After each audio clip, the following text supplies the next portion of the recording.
Increíbles historias de personas y personajes que han conformado el carácter del chileno en la historia contemporánea. En este caso nos vamos a referir a la entrevista realizada en 1975 a don Gabriel González Videla, expresidente de la República, tremendamente conflictivo, denigrado, insultado, alabado, pero que al final era una persona muy simpática que hizo grandes obras en el desarrollo del país en todo sentido, económico, cultural, y también fue el presidente que fijó el límite marítimo de Chile en las 200 millas marítimas, que después lo han seguido todos los demás pueblos de la tierra, o casi todos. Veamos la entrevista a don Gavito, como le decían en la revista Topase, don Gabriel González Videla. 10 de octubre de 1975. De Profundis conversa hoy con el expresidente de la República de Chile y destacado hombre público, don Gabriel González Videla. Este programa, estimados televidentes, está hecho en esta fecha y ustedes solo lo verán cuando don Gabriel ya no pertenezca a este mundo, que esperamos sea en muchos, muchos años más. Don Gabriel, yo quiero que entremos en materia. Aquí se trata de hablar de su vida y de su obra, y sobre todo de su tiempo. Yo quiero que trace usted el primer cuadro, su primer cuadro en la niñez, su tiempo y cómo era usted. Yo era un niño perteneciente a una modesta familia de clase media serenense, que vivíamos en una vieja casa con muchos patios, porque era muy numerosa, éramos 18 hermanos, con un padre de profesión comerciante, modesta, pero muy acreditado, y de una madre muy joven. Mi padre le llevaba 25 años de edad a ella. Mi vida transcurrió en ese ambiente provinciano, tranquilo, pero con una madre de una, no sé si decir intuición, o bien una ingenuidad piadosa, muy grande, porque desde muy corta edad ella me instaba, me decía y me convencía de que yo tenía que llegar a ser presidente de la República. Para este objeto ella se valía de mi padrino, que era un sacerdote llamado Monseñor Fritis, quien me hacía unos discursos en los aniversarios de ella o de mi padre, el cual yo debía pronunciarlo, y mi madre me exigía que estos discursos fueran pronunciados con mucha claridad y al mismo tiempo con muchos ademanes, porque yo tenía que prepararme, según ella me decía, para en el futuro poder conmover las masas. Su primera escuela de oratoria. Y en el colegio, en el trato con los muchachos, ¿y cómo era la época en que usted estaba? En esa época mi padre era radical y por lo tanto tuve una lucha con mi madre cuando ya aprendí las primeras letras para ubicarme o en el seminario o en el liceo. Triunfó la tesis de mi padre, que fui matriculado en el Liceo Diómedes La Serena, donde debo de confesarle, y así lo trazo, lo escribo, lo relato con mucha emoción y con mucho cariño en mi memoria. Yo tuve la influencia de maestros verdaderamente excepcionales. Me recuerdo uno llamado don Demetrio Salas, que era un naturista, apegado, fanático de la ciencia natural, naturista, que además era músico, profesor de música, y quien también me fijó mi ruta hacia el amor a la música. Por eso llegué a ser alumno de él de violín y de piano, lo que logré llegar a tener a tocar, no fui un gran pianista, ni mucho menos, pero llegué a tocar a tal extremo de que fui capaz de hacerlo con el presidente Roosevelt cuando fui invitado a los Estados Unidos, porque ustedes saben que Roosevelt es un gran músico y un pianista de gran escala, sin duda. Este profesor, don Demetrio Sala, tenía además otra cualidad enorme que no era común en esa época. Él se especializaba en desarrollar el deporte y el espíritu de los niños hacia el amor a la naturaleza. Entonces nos sacaba todos los sábados o los domingos a los lugares cercanos a la ciudad, para explicarnos todo lo que significaba la belleza del campo, de los cerros, la montaña, el mar, y haciéndonos convencer de que la vida dependía precisamente de este contacto con la naturaleza. Y de ahí, evidentemente, cosa que me sirvió mucho en la vida, para poder apreciar y al mismo tiempo darme cuenta de la influencia que tiene la tierra, el clima, el lugar donde nació sobre el ser humano, sobre el ser. Tal es así que la inspiración que yo tuve, a pesar de todo el trabajo inmenso que tenía como gobernante, de organizar el Plan Serena y restaurar la ciudad de La Serena, fue el producto de ese cariño, de esa fuerza que siempre me ha traído de mi ciudad natal. Andando por el camino del tiempo, dentro de los hitos interesantísimos de su vida, usted en el año 1922 se recibe de abogado, pero está viviendo en una época en que hubo poco menos que una verdadera revolución social en Chile. Totalmente. ¿Verdad? Y que debe haber repercutido. Usted cuénteme cómo fue eso. Totalmente.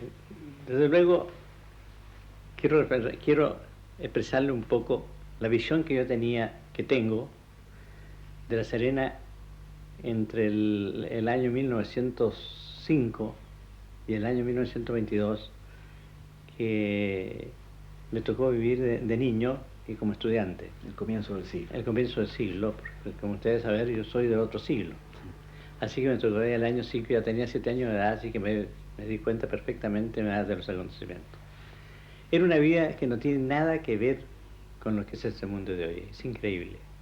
Desde luego en la ciudad no se conocía ni el automóvil, ni el teléfono, ni la electricidad, ni mucho menos el avión, no lo voy a decir, la radio y la televisión, no se conocía nada de eso.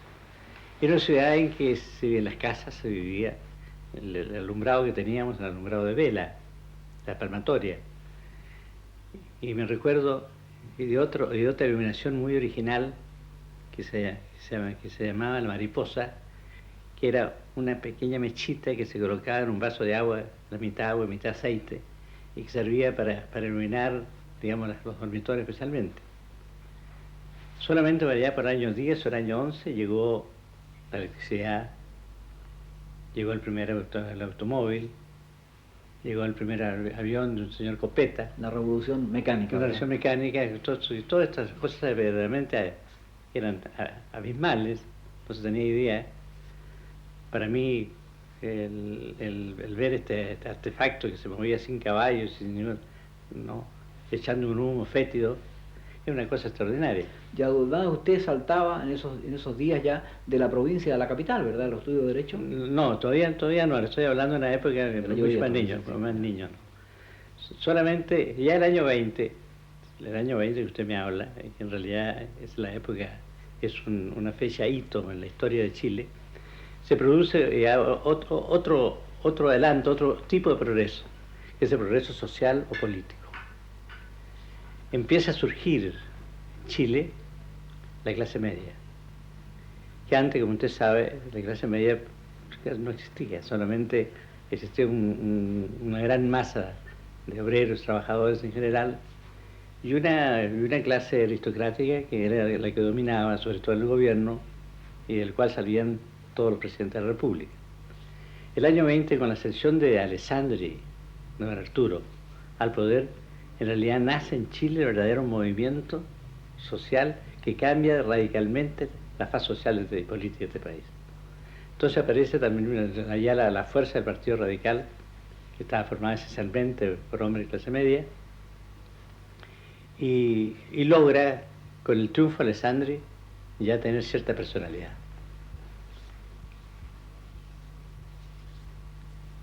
Se organiza un gobierno donde los principales ministros eran todos hombres ya de provincia, profesionales, típicamente clase media, y que fueron poco a poco, gracias a las leyes que dictaron sobre educación primaria, la construcción de liceos, el advenimiento de la clase media a la administración pública. Y viene la nueva constitución, Entonces, ¿verdad? No, todavía no viene la nueva constitución. El Se 25, claro. regía todavía la constitución del año 20, regía la constitución del año 33, Claro, sí. ¿no? Que era parlamentaria, lo que le daba eso mismo le daba mucha importancia a estos movimientos que nacían, estos nuevos movimientos sociales que nacían, que verdaderamente eran revolucionarios frente al régimen oligárquico que existía. Como producto de esta verdadera revolución social, evidentemente que nacen entonces las fuerzas políticas, se aparecen en una nueva ubicación social y política. Así se establece una derecha claramente definida, en que defiende las prerrogativas políticas y sociales, digamos, y los partidos ya de oposición democráticos y de clase media como el Partido Radical, junto con un pequeño partido, pero que era en esa época formado por hombres muy destacados, el Partido Demócrata, donde había Malaquías Concha y otros hombres de esa estatura. Entonces, que fueron cada vez más tomando más posesión del gobierno, de la política en general y de las ubicaciones en la administración pública. Se produce ahí una lucha bastante intensa que trae como consecuencia, desgraciadamente, la caída de Alessandri por un golpe de Estado que el 24, ¿no? el año 24, que fue fomentado, digamos, por la propia derecha, y que lograron conmover algunos sectores de generales que provocaron la caída de Arturo. Todavía ha habido uno de los jóvenes capitanes que provocó ese Óscar Fenech. Como Óscar Fenech, claro. Que fue el autor de la Carta Magna. La Carta Magna, exactamente. La caída de don Arturo trajo una reacción enorme en el país, y 4 meses después, se vio obligado el ejército, sobre todo la parte joven del ejército, a hacer un movimiento para derrocar a este gobierno de restauración oligárquica que se había formado, y trae a don Arturo en medio de la ovación, del aplauso público, los trae a Chile. Don Arturo inmediatamente, con mucho tino y con la experiencia que había tenido desgraciadamente con el régimen parlamentario que existía, régimen parlamentario que, para fin, voy a explicarle en pocas palabras, porque como eso está para la historia, voy a explicar en qué consistía. El régimen parlamentario consistía en que los ministros no dependían en su elección ni en su permanencia en el gobierno de la voluntad del presidente de la República, lo que parece absurdo, sino que dependían exclusivamente de la voluntad de los parlamentarios. Entonces se hizo tal chacota de esta facultad del Congreso para designar a los ministros, que había ministerios que duraban una semana, que duraban días y algunas horas. Entonces, contra este vicio que se organizaba y que producía el caos y el desprestigio del régimen republicano y democrático del país, entonces don Arturo, con gran visión, y esta a mi juicio es la obra más grande de Alessandri, fue tratar de cambiar radicalmente el régimen parlamentario por el régimen presidencial. Régimen presidencial, que quiere decir en que los ministros son de la exclusiva confianza del presidente de la República y no dependen de la voluntad de los partidos políticos ni de los parlamentarios. Sana política. Debo decir entre paréntesis, ahora, mi experiencia como político, también este principio tan sano en Arturo también fue vulnerado. Y así lo explico yo en mis memorias, porque yo tuve que sufrir las consecuencias más tremendas de la intromisión de los partidos políticos en la designación de ministros. Bien lo recuerdo. Don Gabriel, pero usted... No sé si Sí, está explicado está muy bien. claro, está muy claro. Yo lo quiero hacer avanzar a usted un poco en el tiempo. Y usted ya el año 29 está en el Partido Radical, ¿no es cierto?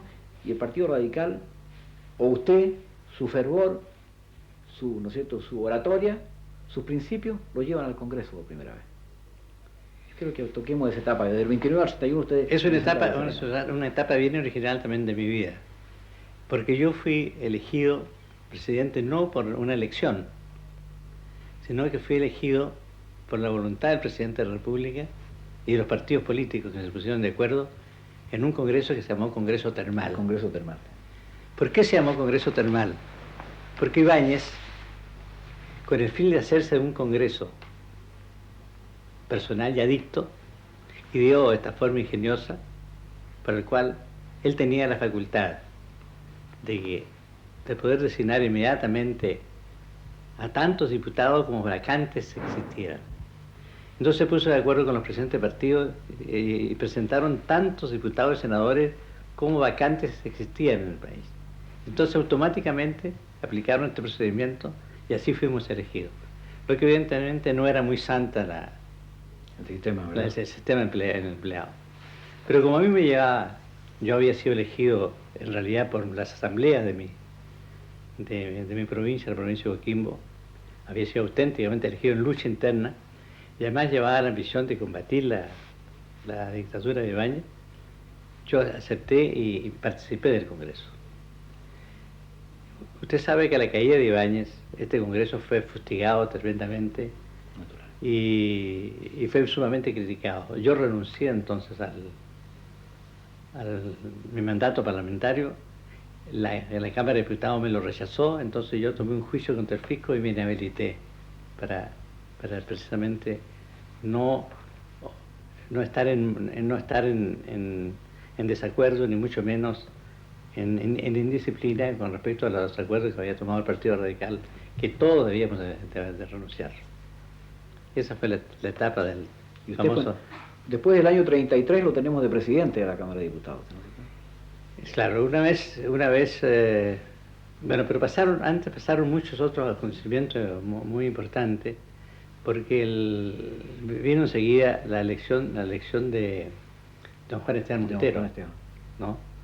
Por la caída de Ibáñez fue elegido don Juan Esteban Montero, que desgraciadamente fue también depuesto por un golpe militar, encabezado por el caudillo don Manuel Quebrove. Y empezaba la República Socialista. Entonces, derrocado Montero, se formó una junta militar socialista, vino la República Socialista, que fue en realidad una cosa tremendamente festiva lo que ocurrió, porque esta junta cada semana cambiaba de hombre, porque no se ponían de acuerdo, hasta que llegó un momento en que el general Blanche tomó el mando y le entregó constitucionalmente al presidente de la Corte Suprema la presidencia de la República, con lo cual se normalizó, digamos, el sistema constitucional del país. Inmediatamente el presidente de la Corte Suprema llamó a elecciones y ahí entonces nuevamente me tocó intervenir a mí en una forma ya muy importante, porque fui designado presidente del Partido Radical.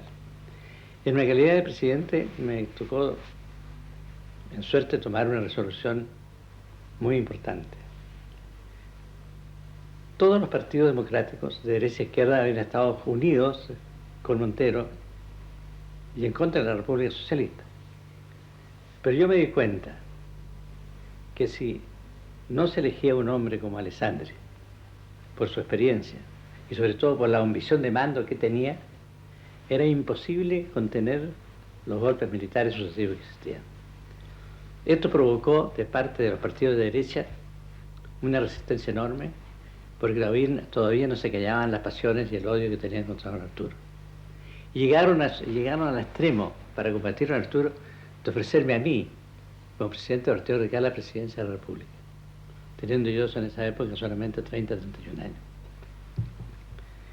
Yo, sin embargo, no obstante, como le contaba, que era un hombre que había sido proyectado en la vida con la simiente de ser de la presidente misión de la República, debo confesarle que efectivamente no cree usted que esto me desagradó, pero tuve el tino de comprender cuál era la finalidad de esos amigos míos de los presidentes del partido de derecha que me ofrecían la candidatura, y tuve el tino de rechazarla. Este hecho, este acontecimiento lo cuenta también don Arturo en su memoria, y yo también lo cuento en la mía como un hecho histórico.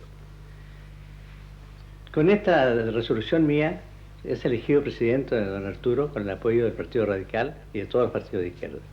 Triunfa fácilmente y luego después entonces voy a la Cámara de Diputados y el partido me lleva a la presidencia de ella, donde efectivamente fui durante un año fui presidente de la Cámara. Don Gabriel, yo creo que vamos a tomar ahora otro aspecto en su vida. Usted ya es un caudillo en las masas, y cuando viene la elección de don Pedro Aguirre el año 38, usted es uno de los hombres, es el hombre que lo lleva un poco a la presidencia. ¿Por qué no tocamos esa etapa? Con mucho gusto. Efectivamente, terminado el periodo de don Arturo Alessandri, se produce la elección muy violenta entre nuevamente los partidos de derecha y los partidos de izquierda. Los partidos de derecha llevaban al ministro señor Gustavo Ross, un hombre de mucho carácter, fuerte, pero muy poco político. Y la izquierda lleva como candidato a don Pedro Aguirre Cerda, un eminente político de gran actuación y al mismo tiempo economista y de profesión profesor.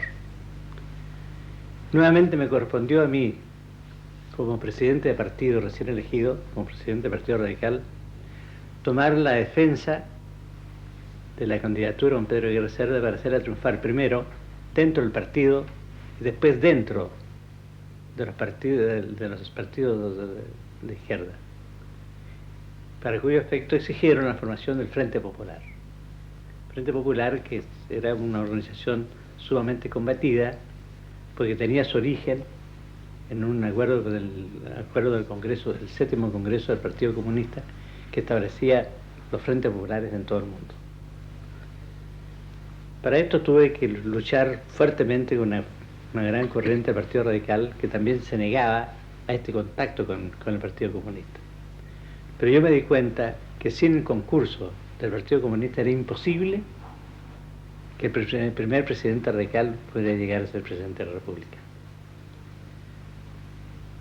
Felizmente mi tesis triunfó, y por una escasa votación triunfó don Pedro Aguirre Cerda sobre don Gustavo Ross. La presidencia de don Pedro, a mi juicio, ha sido una de las grandes presidencias radicales, porque este hombre, con su experiencia de economista y profesor, fue el que lanzó la idea y creó la Corporación de Fomento, que es la base de esta revolución industrial que han hecho los gobiernos radicales.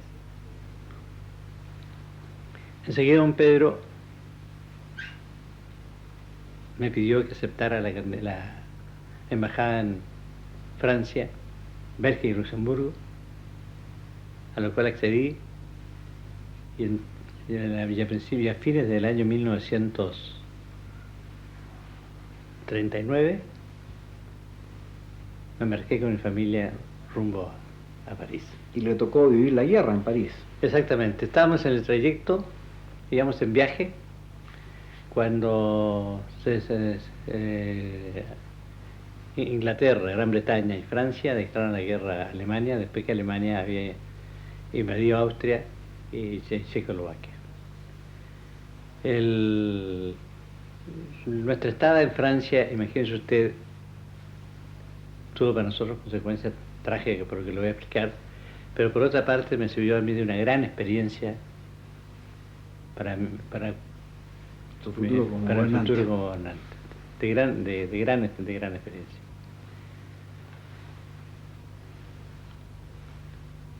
Mi impresión de Francia, de París, durante la guerra, se la voy a describir rápidamente, porque durante 1 año y medio que permanecimos en Francia, no había ninguna sensación de guerra propiamente tal, fuera de que se habían unos regimientos uniformados que pasaban, que se embarcaban, no se embarcaban, pero no había estallado el conflicto. Estaba declarada la guerra, pero no habían conflictos, no habían invasiones, no habían ataques, salvo uno que otra invasión aérea de corta duración que no tenía mayor efecto. Lo que era una táctica empleada por Hitler para ganar tiempo, mientras organizaba sus fuerzas con el fin de dar el golpe definitivo, lo que hizo efectivamente en el año 1940.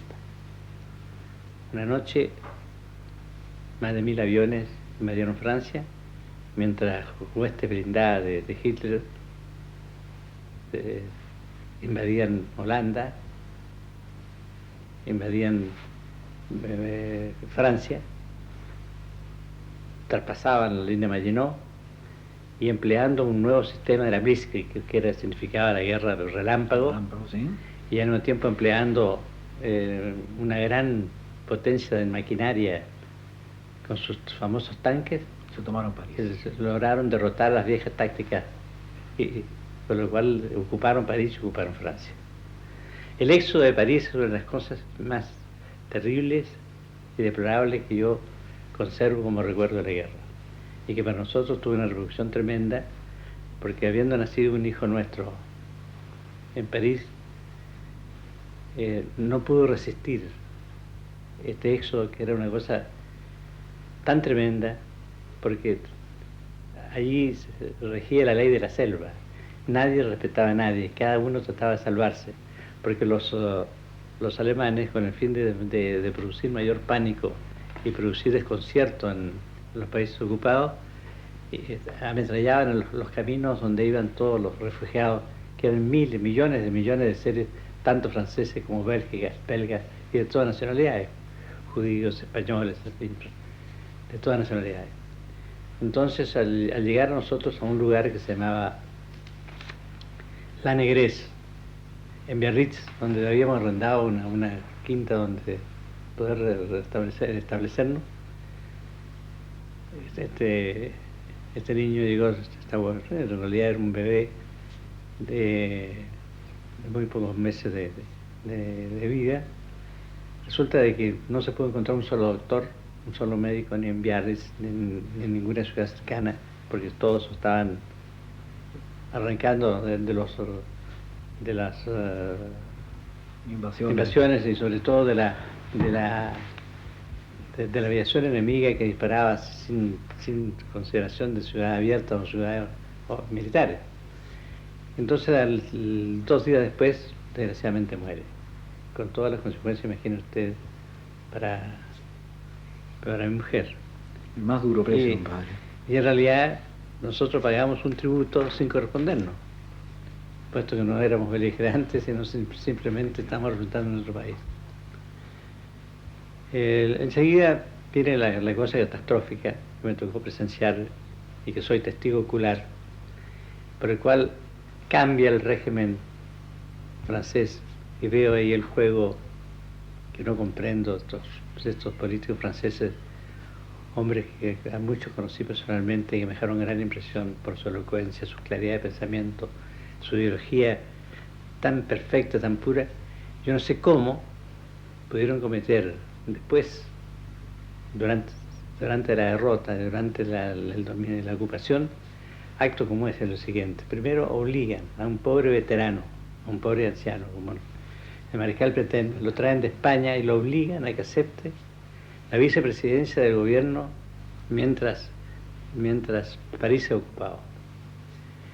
Enseguida, una vez que avanzan las tropas, lo obligan para que él asuma el gobierno. Constitucionalmente, en Vichy, se reúne el Congreso, la Cámara de Diputados, la Cámara de Senadores y la Asamblea General, en el cual yo estaba presente como todos los diplomáticos, y allí lo nombran jefe del nuevo Estado francés,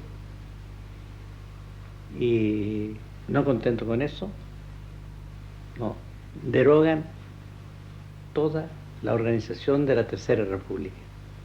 Le ponen término para aparecer entonces el nuevo Estado francés y lo obligan a este caballero que cargue con todas las responsabilidades del armisticio y la derrota. Y este veterano, muy patriota, aceptó esto. Para seguida, 5 años después, lo acusan. Es deshonrado. Lo condenan a muerte, y si no es porque De Gaulle le perdona la vida, sencillamente lo habrían liquidado. Pero no obstante eso, lo encarcelaron sin que hubiera una voz, ni hubiera nadie que lo defendiera, a tal punto que murió entre rejas porque fue condenado a prisión perpetua. Así fue. Yo le pido que olvidemos este episodio que usted ha contado tan bien y que volvamos de ese mundo turbulento que era Europa a ese otro mundo no menos palpitante y crepitante que era Chile, ¿no es cierto? Donde también estaban ocurriendo cosas, había cambiado el gobierno, ¿verdad? ¿No es cierto? Así es. Bueno, con la muerte de don Pedro Aguirre Cerda, yo fui llamado inmediatamente por el partido con el objeto de presentar a mi candidatura para el año 42. El año 42. Hice un viaje bastante difícil porque las comunicaciones eran dificilísimas. Llegué el día antes de la elección y fui y prácticamente en la elección saqué 250 votos, solamente mayoría, lo que fue discutido por mi adversario Juan Antonio Ríos, con quien nos pusimos de acuerdo y nos convencimos que cualquiera de los dos que tratara de luchar contra el otro no tendría más que la pérdida, nos perdíamos los dos y nos perdíamos el partido. Eso se llamó la historia del famoso avión Clipper que llegó tarde y la comprensión de González Videla, ¿no es cierto? Exactamente. Entonces yo nuevamente, a pesar de la ambición íntima que yo llevaba de llegar a ser presidente de la República, sin embargo me convencí nuevamente que si yo no aceptaba que primero fuera Ríos, o sea, le cediera paso a Ríos, era muy difícil que saliera ni yo ni Ríos. Y tal es así que Ríos precisamente fue presidente de la República, e inmediatamente entonces él, viendo mi afición y mi interés por la diplomacia, me designó, entonces me pidió que fuera embajador a Brasil. A Brasil. Y al término después de su embajada de Brasil, usted iba a escribir uno de sus libros, ¿verdad? Memorias de mi vida diplomática. No se llamaba Informe de la Convención. Informe de la Convención. Informe de la Convención, donde yo narro precisamente, no la vida diplomática propiamente tal, sino que narro lo que a mi juicio iba a ser las consecuencias de la guerra, cómo iba a cambiar el régimen y las perturbaciones tremendas que se iba a producir, ¿no? Y al mismo tiempo sostenía la teoría que la apliqué en mi gobierno, de que habían desaparecido los gobiernos y las naciones aisladas. Ya no había un pueblos isla, que la interdependencia de los pueblos y la interdependencia de la economía era tan grande que nadie se podía considerar que estaba aislado. Yo quiero que me diga 2 palabras sobre el gobierno de don Juan Antonio Ríos para que entremos ya de lleno cuando se cumple esta profecía, este anhelo de su señora madre, que usted, ¿no es cierto?, el año 46, entra de lleno en la plena. Mire, el Juan Antonio Ríos era un hombre extraordinariamente inteligente, de gran personalidad, y su gobierno fue sumamente beneficioso y al mismo tiempo progresista. Él continuó la obra de don Pedro Aguirre Cerda en cuanto a darle a Chile lo que tiene hoy día, que es la industrialización. Juan Antonio tuvo la suerte de descubrir el petróleo en Magallanes, inmediatamente lo tomó y dictó inmediatamente una ley por la cual prohibía que el petróleo podía caer en manos extranjeras. Desgraciadamente, usted sabe, tal como don Pedro murió antes de su periodo, solamente durante su gobierno, y me correspondió a mí entonces continuar con esta obra de él. Pero efectivamente la obra de Ríos fue grande, efectiva y muy beneficiosa para Chile. Bueno, pero estamos en septiembre del 46 y usted ha cumplido su más caro anhelo. Ahora yo quiero que a través del tiempo usted analice su gobierno críticamente. Mire, yo subí al gobierno con una idea muy definida de lo que iba a hacer y lo que necesitaba el país. Yo coincidí ampliamente con la posición de don Pedro Aguirre y de Juan Antonio Ríos de que para que este país pudiera progresar había que terminarlo con su etapa colonial de su economía. Aquí había que producir acero, aquí había que electrificar, aquí había que explotar las grandes caídas de agua con electrificación, había luego después que explotar el petróleo. Sin esos pilares, acero, petróleo, electricidad y la transformación del cobre, era imposible que este país saliera del atolladero en que se encontraba, tal como yo lo venía explicando mucho tiempo. Así que para mí fue una de mis grandes preocupaciones y grandes dificultades, que fue tremendo, pero debo decir con mucho orgullo que yo terminé esa etapa. Y Chile tuvo acero, tuvo electricidad, tuvo petróleo y tuvo la transformación del cobre en la fundición de Paipote. Realización efectiva de gran costo y de gran trascendencia. Además incorporó nuevos territorios usted. Bueno, pero fuera de eso, quería seguir en esta concepción clara que yo tenía de mi gobierno, de lo que tenía que hacer, que felizmente son etapas cumplidas, realizadas. La otra era de que no se acaba nada con construir todas estas grandes industrias básicas que necesitaba el país, sin que usted al lado tuviera los elementos con que explotarlo, o sea, la capacidad educacional y técnica para que estuvieran los obreros especializados, ingenieros y expertos en todo. Entonces creé la Universidad Técnica del Estado, que fue también otro gran adelante, que era una cosa consecuencial de lo primero.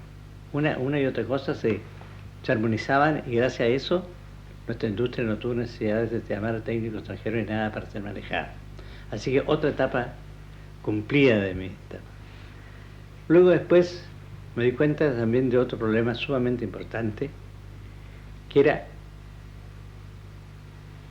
que la Antártida era un continente evidentemente de tal importancia en el futuro, como lo ha demostrado el tiempo, que no bastaba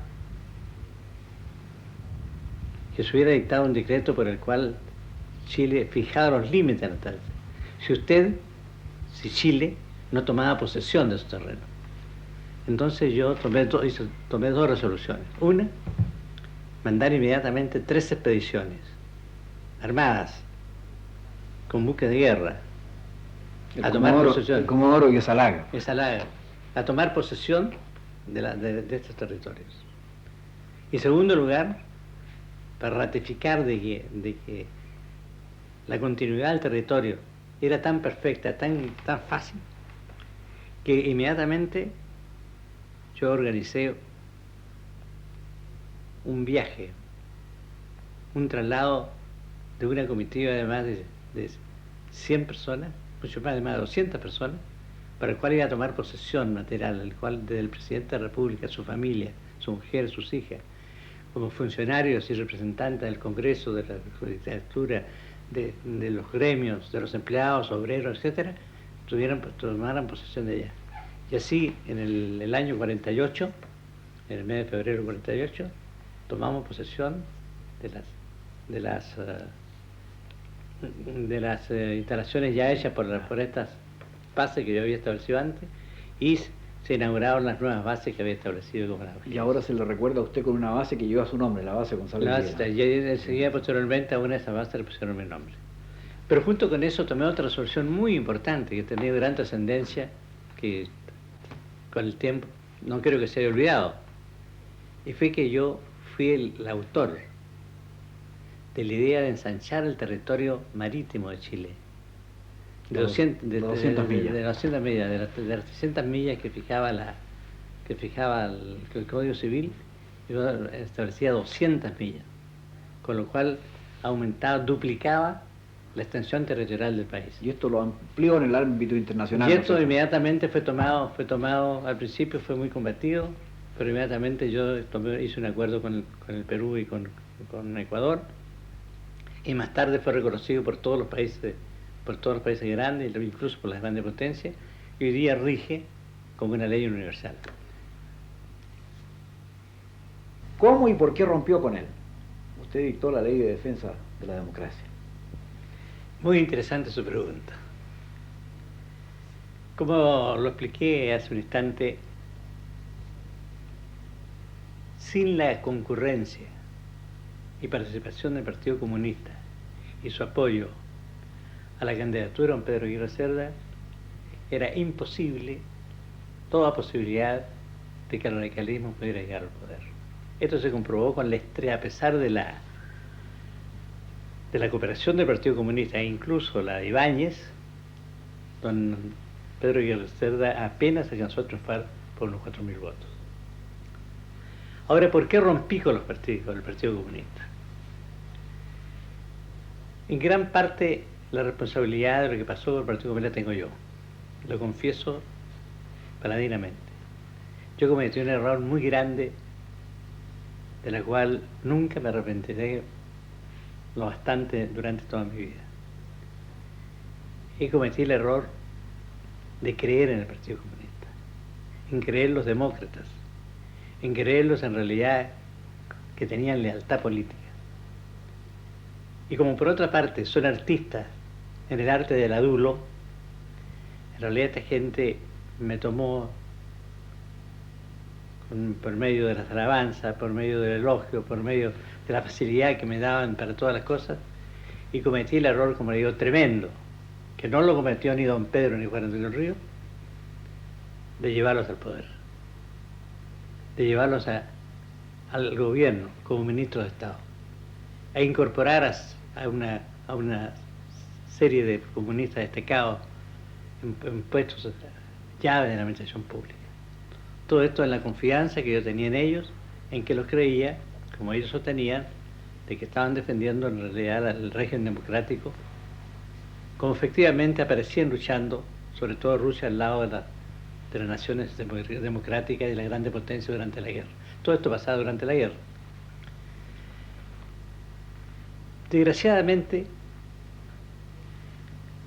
instalado mi gobierno, desde el primer momento los comunistas, fieles a su fanatismo y a su sectarismo, se dedicaron desde el poder a perseguir a los socialistas, a perseguir a todo obrero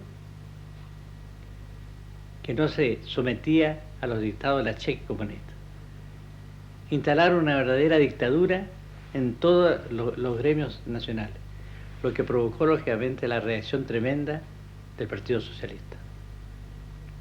El Partido Socialista, en el cual no escapaban el propio Allende, que después fue candidato de ellos, de las críticas tremendas y de la protesta que se hacían, porque el Partido Comunista llegaba en su, como digo, en su fanatismo y en su sectarismo, hasta el extremo de llegar al asesinato lisa y llanamente contra sus adversarios cuando estos obreros no sometían a sus designios. Mi debilidad de haberlo llevado al gobierno me costó lo siguiente: que esta gente, en el fondo, ¿qué pretendía? ¿Cuál era la táctica? ¿Qué significaba la táctica del comunismo en el mundo de tratar de mezclarse con los partidos democráticos, los partidos burgueses? Era precisamente conseguir el poder por la vía electoral, tal como pasó con Allende, para después desde arriba apoderarse del poder. Efectivamente, aprovechando las enormes ventajas que ellos tenían en los ministerios, fueron preparando la sublevación de las minas del carbón, para el cual dotaron de alimentos y de elementos para mantenerse unos 4 o 5 meses. Y cuando yo me vi obligado a parar sus pretensiones, a detener, digamos, los ataques que hacían especialmente el Partido Socialista, ellos me contestaron con una huelga general y una huelga especialmente en el carbón, en el salitre y en el cobre. ¿Y usted tuvo el coraje de ir a las minas entonces? Yo inmediatamente, cuando vi esta situación, me di cuenta de una cosa muy, muy clara, que no era el Partido Comunista Chileno el que me estaba dirigiendo esta revolución interna en el país, también con tanta táctica y con tanta planificación, sino que esto venía de afuera. Venía precisamente del Cominform, venía de Rusia, donde incluso tenía sus delegados aquí en Santiago para dirigirlos. Porque como Rusia en ese momento ya había declarado la Guerra Fría contra Estados Unidos y contra Francia, sus aliados, digamos, en la guerra, entonces trataron de llevar esta Guerra Fría a Chile y tratar de obligarme a mí a que la siguiera. Y como yo rotundamente me negué a seguir semejante línea, romper sobre todo yo con todo el continente latinoamericano y especialmente con Estados Unidos, pareció un absurdo tan grande que me negué terminantemente. Entonces, en ese momento, ellos desencadenaron aquí en Chile esta verdadera guerra del carbón, que yo solamente pude operarla gracias a la lealtad y a la eficiencia con que actuaron las Fuerzas Armadas en Chile, que, tal como ocurrió con el gobierno de Allende, su eficacia, su táctica y su preparación hizo abortar a pesar de que esta gente estaba tan organizada en armamento, en dinamita, con alimento, en tal forma que ellos se creían invencibles. Usted tuvo un muy leal ministro del Interior que a la fecha vive, el almirante Torres Evia. Claro, el almirante Torres Evia y otro gran ministro que fue el eje de toda la defensa de mi gobierno y del triunfo en las minas de carbón, que fue el general don Guillermo Barros Tirado, gran ministro y gran estadista. Como digo, esta lucha del Partido Comunista le costó al país, evidentemente, un momento de mucha zozobra, pero dejó de mostrar una cosa, que es imposible, es absurdo pensar que haya posibilidad en alguna parte del mundo de poder mancomunar, de poder unir, de poder ser capaz de que funcione una combinación, un acuerdo entre comunistas y democracia. Hay una incompatibilidad total, absoluta, sea cual sea el país donde ellos actúen, sean las personas o los partidos o los sectores que actúen, tarde o temprano pasar lo que pasó en Chile. Conmigo pasó con el señor Allende y pasa lo que vivía en estos momentos en Portugal. Y esto pasó en Chile por haber levantado precisamente el general Ibáñez, ¿no es cierto?, la ley de defensa de la democracia. Bueno, yo entonces, ¿cómo me defendí? Me defendí inmediatamente, ya convencido, como demócrata, sincero, porque lo soy, y nunca he renunciado, digamos, a creer ni a defender la democracia. Entonces apelé a los sistemas legales para dictar una legislación, una ley por el cual prohibiera al Partido Comunista y a cualquier partido de origen revolucionario que pudiera participar en la vida activa y pública del país. Mi teoría era muy clara y muy sencilla, y creo que es la única manera de defender la democracia en el mundo. Y es que la libertad que da la democracia no puede servir para ser destruida.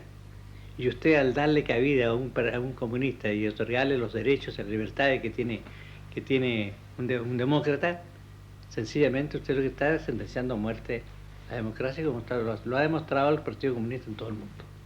Efectivamente. Y si el mundo hoy día, en ese momento que yo le estoy hablando, usted ve que está víctima de la violencia y víctima de la agresión soviética en todas partes del mundo, se da exclusivamente a la debilidad de las democracias. Porque la democracia hay que convencerse. No solo se puede defender con el derecho, con la Constitución, sino que hay que convencerse. Hay que defenderla con la fuerza. Me parece muy justo su respuesta. Don Gabriel, usted dejó la presidencia de la República y no quiso saber nada más de política. Usted ha dirigido, antes ya había dirigido también, fue codueño de empresas periodísticas. Usted dirigió empresas banqueras, empresas mineras, empresas lecheras. Demostró que podía ser muy eficiente en el mundo de los negocios y el dirigismo, pero nunca quiso volver a la política. ¿Por qué? Precisamente, mire, dos razones verdaderamente. Una de orden sentimental y otra sencillamente por creía de mi deber de justicia. Como le digo, yo soy un hombre de clase media y como tal llegué a la presidencia de la República en brazos de un partido de clase media como el Partido Radical. Hombres como yo, en el Partido Radical hay cientos, con más, o si usted quiere, con igual preparación que la mía, con igual mentalidad que la mía, con iguales condiciones, pero que usted no le puede cerrar el camino, como desgraciadamente en este país, don Arturo, porque entre don Arturo y Ibáñez, en este país se los disputaron durante 50 años, cerrándole el paso a toda esa generación. Por ejemplo, en el tiempo de don Arturo puede haber sido presidente de la República Massa, muchos tipos, hombres de ese tipo. Entonces yo no me creí indispensable, yo no creí que era un hombre que solamente... Yo no creído en el mesianismo político. El continuismo. Yo creo, el mesianismo creo que lo que peor puede haber en una democracia. Y mientras más gente cambie, y como tengo gran confianza, como le digo, en los hombres nuestros, en los hombres radicales, donde hay, sin modestia le voy a decir, pero mucha gente, por lo menos, si usted no me cree, le digo que sean igual a mí, hay muchos que son superiores en preparación, en cualidad, en energía, y sobre todo en juventud. Esa es otra cosa también que me hacía esperar. Yo fui presidente muy joven y me he dado cuenta que si yo no hubiera tenido la juventud que tuve en esa época, no habría podido resistir, porque el desgaste que tiene un político en este país para mantener un régimen en democracia, nadie puede imaginárselo. Yo dormía muy pocas horas, yo descansaba muy pocas horas, la tensión nerviosa era constante, de hombres, de partidos, de problemas, ¿no? Así que solamente la juventud podía reemplazar estos desgastes enormes. Así que estas fueron las dos razones: no cerrar el paso a toda la generación que viene después de mí a la presidencia de la República, y luego después a dejar abiertas las puertas para que la juventud pudiera asumir el mando.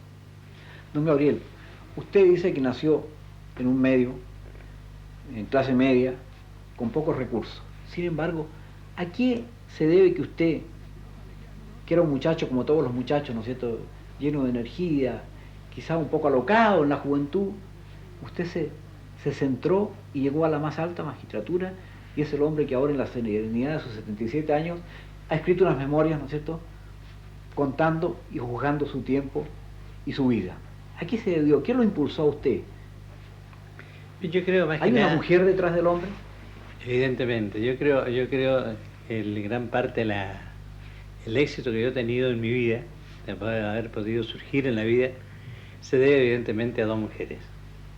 A mi madre, como acabo de explicárselo, con sus cuidados y su esmero por no abandonarme jamás en la orientación que ella quería, y luego después mi esposa, que me ha ayudado en toda esta lucha tremenda de la vida, que ha sido una gran cooperadora, y al mismo tiempo que me defendió de muchos peligros, con mucha energía y con un régimen bastante... Como usted lo contó en su memoria. Lo cuenta en la memoria. Don Gabriel, otra cosa. Con la experiencia que usted tiene ahora, con lo que ha vivido, ¿qué consejo le daría a la juventud? Un breve y fuerte consejo. Mire, en primer lugar, el consejo que le daría no solo a la juventud, sino que le daría yo al mundo, a la humanidad, es que los hombres debemos dejar de ser machistas, convencernos que nosotros no somos nada sin la cooperación de la mujer.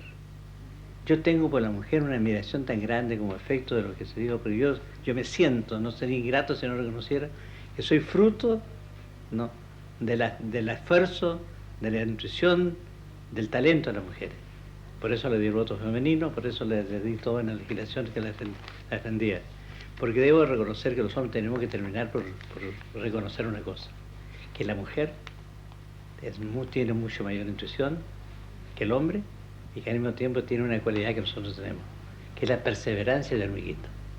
Y basta para decirle con eso de que el mundo debe respetarse, debe considerarse, debe apreciarse esta media humanidad que representa a la mujer, y que nosotros, sin embargo, la estimamos así tan... Por eso tan que usted le dio los derechos y usted fue el campeón todo de ellas, ¿no es cierto?, en cuanto a sacarla del estado feudal en que estaba y ponerla a la misma altura que el hombre, ¿verdad? Y luego darle toda la legislación que fuera del voto femenino, fuera de que pudieran ser ministro de Estado, presidente de la República, y pudieran al mismo tiempo defenderse de toda esa legislación anticuada que existía. Don Gabriel, este es un de profundis. Desatado de las amarras terrenas, ¿tiene usted algún mea culpa? ¿Hay algo que le pese en su alma? Lo que acabo de decirle yo, el error enorme que cometí a pesar de la advertencia que me dieron amigos y adversarios, y que no cometió Pedro Aguirre Cerda, fue el haber depositado mi confianza, mi fe, en fuerza desatada de la violencia, fuerza desatada del fanatismo, fuerza desatada del sectarismo como son los comunistas. Y el mundo actual chileno, el instante actual chileno, ¿qué diría usted de este momento chileno? En 2 palabras. Que ha sido la posición actual de Chile es una isla en el mundo, porque mientras usted ve, basta leer el diario de hoy día, donde la gente se mata en todas partes de la violencia, se estalla en todos los lugares, usted ve que vivimos aquí en un país sin problemas, con una paz social. Aquí no hay crímenes, aquí han cesado las tomas, han cesado los secuestros, aquí no corre sangre, y en realidad si hay un gobierno que es un gobierno que tiene todo el aspecto de dictadura, porque es un gobierno que obligó el comunismo en Chile obligó a mantener una dictadura militar como la única alternativa y la única solución. No, hay que ser realista para ello. Soy partidario de que no debemos salir de esta situación en que estamos hoy día mientras no se solidifiquen 2 cosas en Chile. Primero, su economía, que fue dejada en forma catastrófica por el gobierno del señor Allende, y luego después, mientras no se extinga el odio, ni tampoco la prepotencia del comunismo en el país. Don Gabriel, yo quiero agradecer, ¿no es cierto?, la comprensión que usted ha tenido con este periodista, su amigo, y con este programa de Profundis. Estimados televidentes, así fue don Gabriel González Videla. En Cerro Castillo se encuentra la casa de verano de los presidentes de Chile, lo que llamamos el Palacio de Cerro Castillo. Don Gabriel González Videla fue el primer presidente de Chile que usó permanentemente esta casa de verano, ubicada en Viña del Mar. Ustedes habrán visto durante la entrevista la simpatía, la sonrisa de don Gabriel González Videla.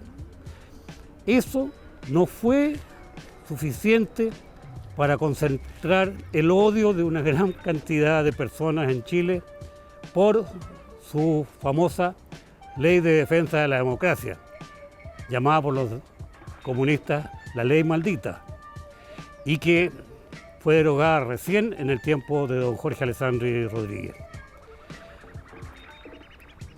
Hasta aquí llegamos con el programa In Memoriam y nos vemos en una próxima oportunidad.